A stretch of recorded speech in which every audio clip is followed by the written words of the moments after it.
그러면 창세기 3장의 이 옛 뱀이 사탄이 인간을 유혹했다.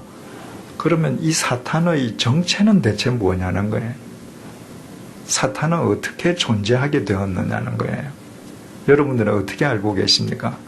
누가 타락해서? 천사장이. 그 사람 이름, 그 천사 이름이 뭐래요? 루시퍼래요. 그게 창세기 몇 장, 성경 몇 장 어디에 있습니까? 이사야서에 있습니까? 천사장이 타락해서 사탄이 됐다고 되어 있습니까? 사람들이 다 천사장 루시퍼가 타락해서 사탄이 됐다고 그래요. 그런데 우리 성경을 한번 찾아보십시다. 베드로후서 2장 4절. 하나님이 범죄한 천사들을 용서하지 아니하시고 지옥에 던져 어두운 구덩이에 두어 심판 때까지 지키게 하셨다. 하나님께서 타락한 천사들을 심판날까지 가두어 지키게 하셨다. 유다서 1장 6절 보십시다. 1장 6절 신약성경 398페이지. 또 자기 지위를 지키지 아니하고 자기 처소를 떠난 천사들을 큰 날의 심판까지 영원한 결박으로 흑암에 가두셨으며, 타락한 천사들이 분명히 있긴 있는데 하나님께서는 타락한 천사들을 결박시켜서 가두어 두셨다는 거예요. 따라서 하나님의 심판 때까지 타락한 천사들은 활동할 수가 없습니다. 그러니까 타락한 천사가 사탄이 되어서 오늘날까지 우리에게 역사한다. 우리를 유혹하려고 한다. 이건 말이 안 되는 거죠. 그죠? 성경 어디에도 그런 이야기는 없습니다. 그런데 주후 382년에 제롬이라고 하는 사람이 성경을 라틴말로 번역을 했습니다. 그 라틴말로 번역을 하면서 이사야 14장 12절을 이렇게 번역을 했어요. 이사야 14장 12절을 제가 읽을 테니까 들어보십시오. 너 아침의 아들 계명성이여 어찌 그리 하늘에서 떨어졌으며 너 얼굴을 엎은 자여 어찌 그리 땅에 찍혔는고. 이사야 선지자가 이 계명성, 히브리 말로 헤렐인데 이게 새벽별이라는 말이에요. 새벽별로 반짝반짝하고 자랑하더니 어떻게 그렇게 갑자기 땅에 떨어졌느냐. 여러분, 새벽에 별빛이 굉장히 빛나잖아요. 그런데 해만 뜨면 그 별빛은 안 보이잖아요. 그것처럼 이사야 선지자는 지금 현재는 기고만장하지만 하나님의 섭리 속에서 곧 몰락할 바벨론 왕조를 가리켜서 새벽별이라고 불렀어요. 너 지금은 그렇게 반짝이는 것 같지만 순식간에 떨어질 거다, 이렇게 말을 했습니다. 그런데 제롬이라는 사람이 그 구절을 라틴말로 번역을 하면서 그 계명성 새벽별이라고 하는 히브리 말을 루시퍼라고 번역을 했어요. 근데 그 루시퍼라고 하는 사람은 누구냐 하면 바벨론 왕조 가운데에 가장 포악한 왕이었던 것으로 알려집니다. 이를테면 로마 제국의 왕으로 따지면 네로 같은 사람이에요. 그래서 루시퍼, 너 그렇게 지금 기고만장해도 너 금방 떨어진다, 이제 이렇게 번역이 된 거죠. 그런데 14세기 초에 그 유명한 단테라고 하는 작가가 신곡이라는 소설을 쓰지 않았습니까? 그 신곡이라는 소설을 쓰면서 제롬이 번역한 라틴어 성경에서 루시프라는 이름을 따왔습니다. 그리고 사탄은 타락한 천사장 루시퍼다, 이렇게 소설을 쓴 겁니다. 그래서 그 이후에 그리스도인들은 성경의 이야기가 아니라 단테 신곡의 소설을 직접 읽지도 않고 읽은 사람 손 한번 들어보세요. 직접 읽지도 않고 이리저리 흘러들어온 이야기를 듣고 천사장 루시퍼가 타락해서 사탄이 되었다, 이렇게 전해지고 있지만 그건 이제 잘못됐다고 하는 사실을 우리 알겠죠. 그러면 사탄은 어떻게 존재하게 되었는가? 창세기 3장 1절을 다시 보십시다. 그런데 뱀은 아까 요한계시록 20장에서 옛 뱀은 사탄이다 분명히 얘기했죠. 그런데 뱀은 여호와 하나님이 지으신 들짐승 중에 가장 간교하니라. 여기에 여호와 하나님이 지으신 들짐승, 이 들짐승이라는 히브리 말을 직역하면 모든 것들 중에 이 말입니다. 따라서 뱀은 여호와 하나님이 지으신 모든 것들 중에 가장 간교하니라. 그럼 어떻게 되는 거예요? 결국 사탄도 하나님의 피조물임을 알게 됩니다. 하나님께서 지으셨다고 창세기 3장 1절은 딱 단정하고 있는 것입니다. 그러면 여러분, 사탄 역시 하나님의 피조 세계 속에 있는 피조물이라면 사탄 역시 하나님의 지배 속에서 자유로울 수 없죠. 하나님의 지배 속에 있는 거죠. 그죠? 그래서 사무엘상 16장 14절을 보면 이렇게 기록이 되어 있습니다. 여호와의 영, 성령님이시죠. 성령님이 사울에게서 떠나고 여호와께서 부리시는 악령이 그를 번뇌하게 하신지라. 악령이 뭐예요? 사탄이잖아요. 그죠? 그래서 성령님께서 사울에게서 떠나시고 여호와께서 부리시는, 컨트롤하고 계시는 사탄이 사울에게 임했다. 그게 하나님의 섭리 속에서 그 일이 이루어졌음을 보여주고 있는 것이죠.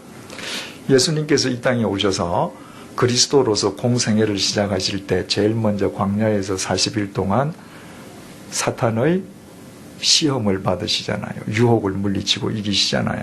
그런데 마태복음 4장 1절이 이렇게 증거하죠. 그때에 예수께서 성령에게 이끌리어 마귀에게 시험을 받으러 광야로 가사. 그냥 어느 날 사탄이 자기가 독단적으로 예수님을 공격하러 온 것이 아니라 성령님께서 이끌어 가셨어요. 그러니까 성령님의 큰 컨트롤의 역사 속에서 비로소 마귀가 주님을 시험했다고 하는 사실을 알게 되죠. 욥기 1장이 이 사실을 우리에게 분명하게 보여주고 있지 않습니까? 하나님께서 욥의 믿음을 훈련하시고 연단하실 때 누구를 도구로 쓰셔요? 사탄을 도구로 쓰십니다. 그래서 사탄은 하나님께서 허락하신 것 이상 욥을 건드릴 수 없었어요. 하나님께서 너 모든 짓은 다 해도 욥의 생명은 건드리면 안 돼. 하나님의 역사 속에서 이루어진 것입니다. 그러면 그때 욥은 자기에게 사탄이 그렇게 와서 자기를 시험한다고 하는 사실을 전혀 몰랐죠. 그죠? 만약에 욥이 그때 그 사실을 알았다고 하십시다. 그래서 40일 금식하면서 밤마다 사탄아 물러가라 한다고 물러가십니까? 하나님의 역사 속에서 이루어진 일이란 말이죠. 그래서 우리가 이미 고린도 전후서 공부하면서 배웠듯이 바울이 자기에게 지병이 있을 때 하나님께 간절히 낫게 해달라고 기도했음에도 불구하고 낫지 않을 때 바울이 뭐라고 그래요? 하나님께서 내게 사탄의 가시를 주셨다. 내가 교만하지 않도록, 내가 겸손한 그리스도인으로 살도록 사탄의 가시를 주셨다. 사탄의 가시라고 표현하면서 바울은 사탄아 가라라고 하지 않고 하나님의 역사 속에서 이루어지기 때문에 오히려 하나님 앞에서 더 겸손한 종으로 살 수 있었던 것이죠. 여러분, 만약에 천사가 스스로 타락해서 사탄이 되었다. 그러면 하나님의 창조는 성공한 겁니까? 실패한 겁니까? 실패한 거예요. 하나님께서 창조하신 천사가 스스로 타락해서 사탄이 되었다면 하나님은 전능하신 하나님 아니에요. 그분의 창조는 실패한 겁니다. 그분은 우리를 그 사탄의 유혹으로부터 건져내실 수 없는 분이세요.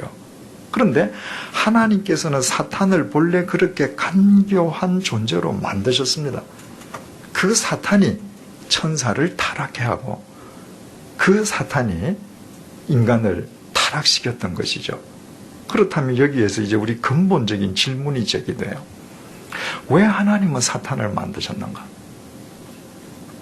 왜 사탄이 인간을 유혹하게 하시는가? 왜 사탄의 유혹으로 인간이 범죄케 하시는가? 근본적인 질문이죠. 그것은 그야말로 하나님의 창조의 신비죠. 우리가 딱 부러지게 설명할 수는 없지만, 그러나 교회 역사상 많은 그리스도인들, 교회의 지도자들은 그 해답을 지금까지 유추해 왔습니다. 여러분, 웨스트민스터 신앙 고백이라는 말을 많이 들으셨죠? 1643년부터 영국 교회 지도자들이 모여서 6년 동안에 우리가 하나님을 믿는다라고 하는데, 성경 66권을 믿는다라고 할 때 우리 믿음의 내용이 구체적으로 무엇인가? 그리고 교리적인 모든 질문을 먼저 제기하고 교리적인 답변을 다 정리한 것을 웨스트민스터 신앙 고백이라고 그래요. 근데 왜 그걸 웨스트민스터 신앙 고백이라고 하느냐 하면, 6년 동안 그 회의가 영국 교회를 대표하는 런던에 있는 웨스트민스터 대성당에서 있었기 때문입니다. 그런데 그것이 영국 교회의 공식적인 신앙 고백인데, 미국의 장로교회가 이 웨스트민스터 신앙 고백을 받아들였습니다. 그 장로교회 선교사님들이 한국에 와서 교회를 세웠어요. 한국에는 장로교가 제일 많지 않습니까? 그래서 한국 교회의 신앙의 토대 역시 웨스트민스터 신앙 고백으로 시작된 겁니다. 요즘은 웨스트민스터 신앙 고백이라는 말을 거의 잘 쓰지 않지만 10년에서 15년 전만 할지라도 어느 교회에 가든 성경 공부할 때 항상 웨스트민스터 신앙 고백 몇 조에 의하면 아마 이러고 다 성경 공부를 하셨을 거예요. 그 웨스트민스터 신앙 고백 제6조 1항이 이렇게 되어 있습니다. 우리의 시조들은, 시조가 누굽니까? 아담과 하와, 그 두 사람을 이야기하는 거죠. 우리의 시조들은 사탄의 간계와 시험에 유혹을 받아 금지된 실과를 먹음으로 범죄했다. 사실이죠. 아담과 하와는 사탄의 간계와 시험에 유혹을 받고 하나님께서 먹어서는 안 된다고 명령하신 금단의 열매를 먹고 범죄했다. 사실입니다. 그죠?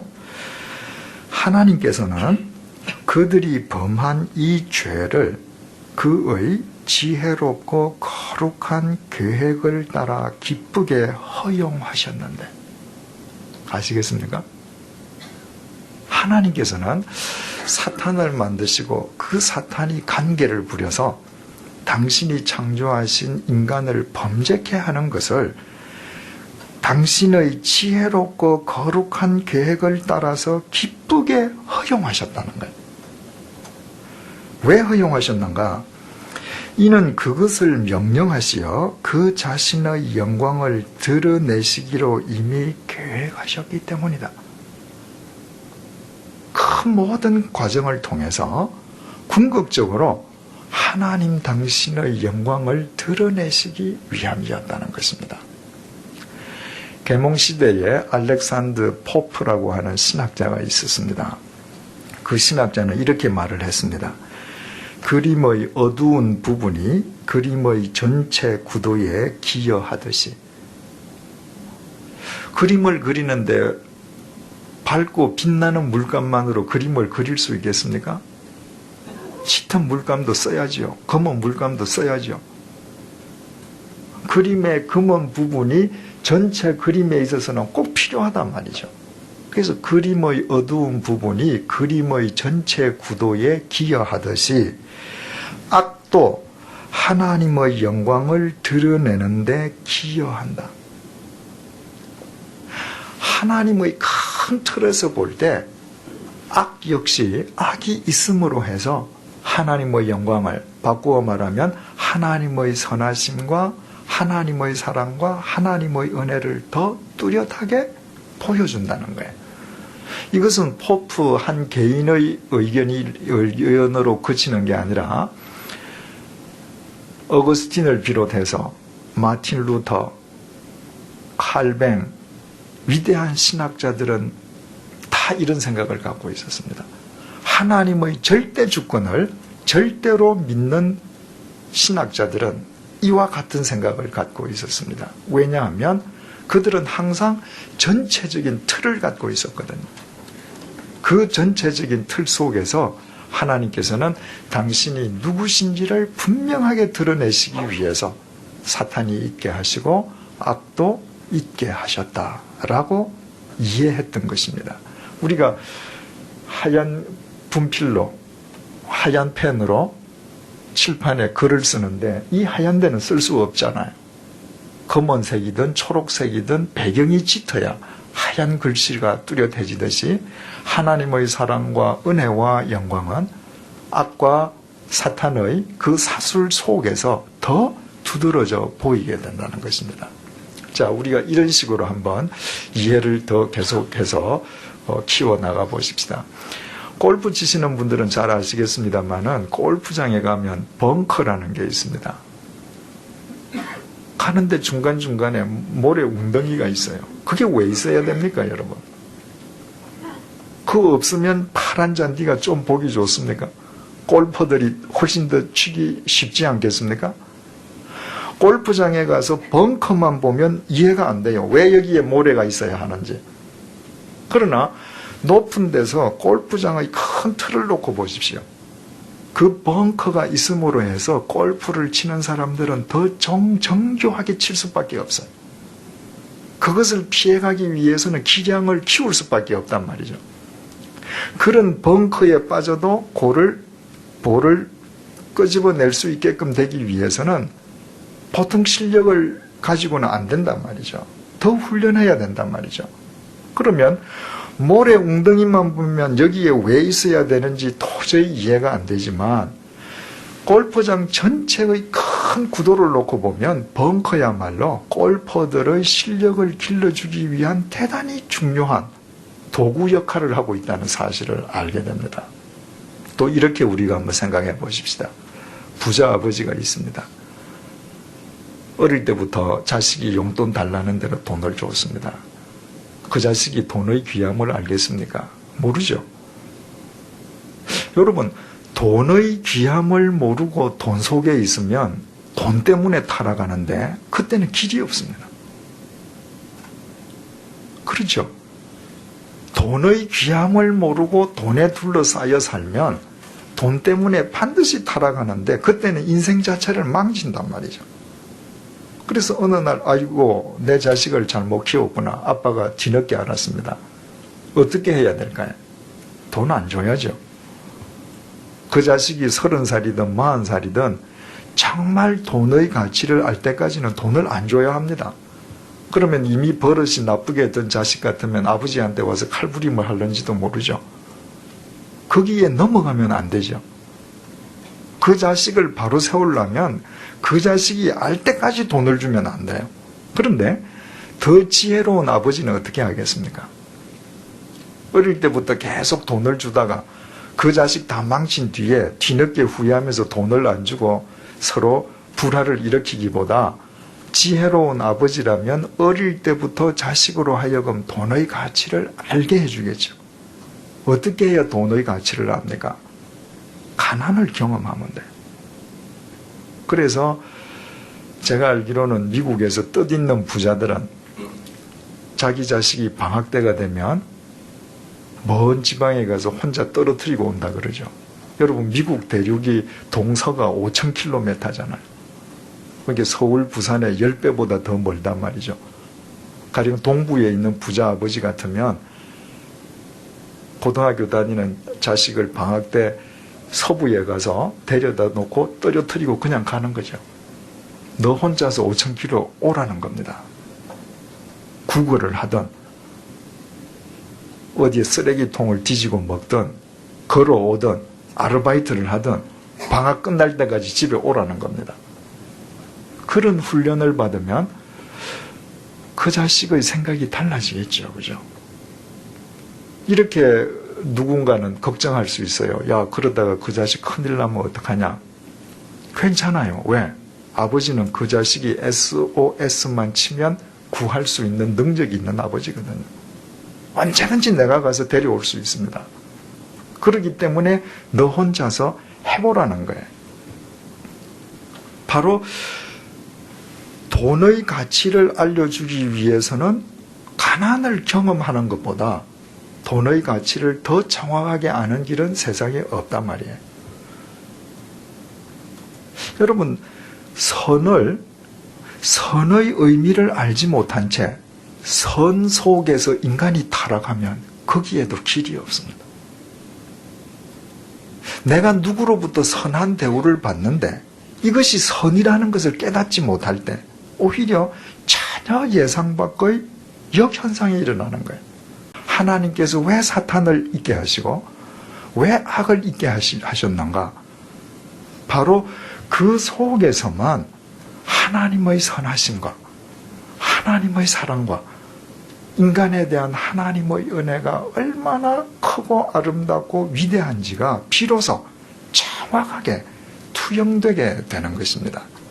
그래서 사도 바울이 로마서 5장 20절에서 죄가 더한 곳에 은혜가 더 크다 이렇게 얘기했습니다.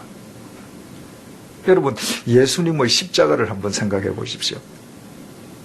예수님의 십자가는 인간을 위해서 임마누엘 하나님이 죽어주신 사건이잖아요. 하나님 사랑의 결정체입니다.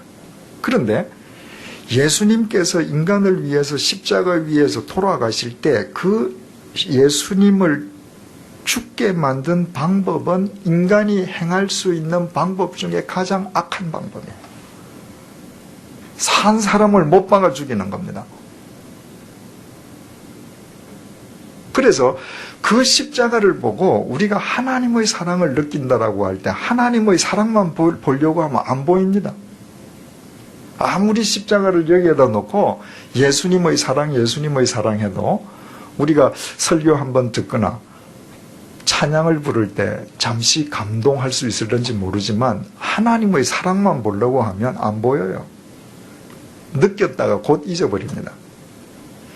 이 십자가는 하나님의 사랑의 상징인 동시에 인간 악함의 상징이에요. 인간의 추악함과 인간의 죄의 총집합지가 이 십자가입니다. 그래서 죄가 더한 곳에 은혜가 더 크다고 하는 것은 이 십자가를 볼 때 나의 악함을 보면, 나의 죄를 보면 하나님의 사랑이 내 속에 음습하지 않을 수 없는 것입니다. 그래서 사도 바울이 갈라디아서 5장 24절에서 그리스도 예수의 사람들은 그 정욕과 육체를 탐심을 십자가에 못 박았다. 우리가 이 십자가를 볼 때 뭘 봐야 되는가?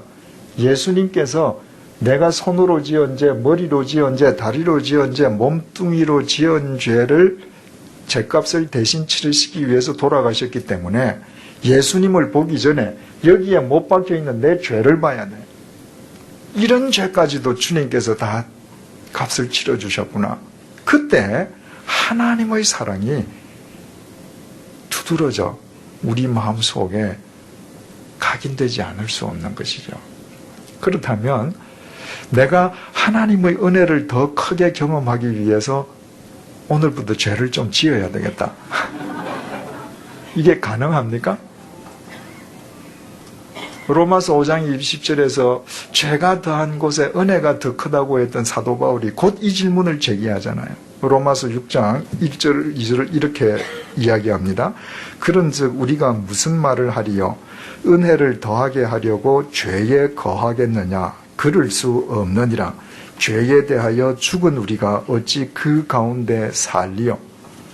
새롭게 죄를 지어서 내가 은혜를 깨닫는 것이 아닙니다. 이 십자가를 보면서 이미 지었던 나의 죄를 깨닫는 거예요. 여러분, 아담과 하와가 선악과를 따먹었습니까? 그렇게만 믿는다면 그것은 전설 속의 이야기가 될 수 있습니다.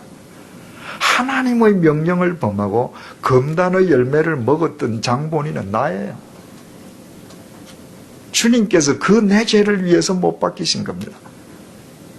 다윗이 남의 아내와 통정하고 그 남편을 죽이고 나서 처절하게 가슴을 찢으면서 회개하고 무릎을 꿇고 있는 그것이 다윗이 아니라 나의 모습임을 깨닫는 자.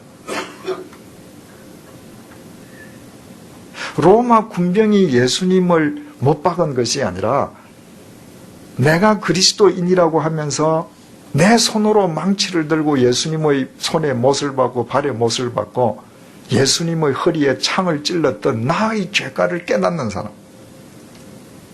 베드로가 주님을 3번 부인한 것이 아닙니다. 오늘도 우리 삶의 현장에서 3번이 아니라 30번 이상 주님을 부인한 나 자신을 깨달을 때 이 십자가는 하나님의 사랑이요 하나님의 은혜 그 자체로 내게 다가오지 않을 수 없는 것입니다. 창세기부터 요한계시록까지 나오는 모든 인간이 잘못한 그 모든 범죄가 나의 범죄임을 깨닫는 것. 이미 지은 죄만으로도 우리는 충분해요. 그 죄만으로도 하나님의 은혜를 느끼기가 충분하단 말이죠. 자, 이제 하나님께서 왜 사탄을 있게 하시고 왜 악을 있게 하셨는가? 좀 이해가 되셨습니까? 그러므로 우리가 하나님 왜 사탄을 지으셨습니까? 원망하듯이 하나님께 질문할 일이 아니죠. 하나님께서는 그와 같이 큰 구원의 경륜 속에서 우리에게 당신의 선하심과 당신의 사랑과 당신의 은혜를 바로 일깨워 주시고 그 하나님의 선하심을 쫓아 살게 해주시기 위해서 그 신비스러운 역사를 미리부터 준비하셨던 것이죠. 그렇다면 우리에게 있어서 지금 중요한 것은 우리는 본래 사탄의 자식들이었잖아요. 죄의 자식들이잖아요. 예수 그리스도 안에서 새로운 생명을 얻고 하나님의 자녀로 거듭났습니다. 그렇다면 우리는 이제 더 이상 사탄의 유혹에 떨어지는 자가 되어서는 안 되죠.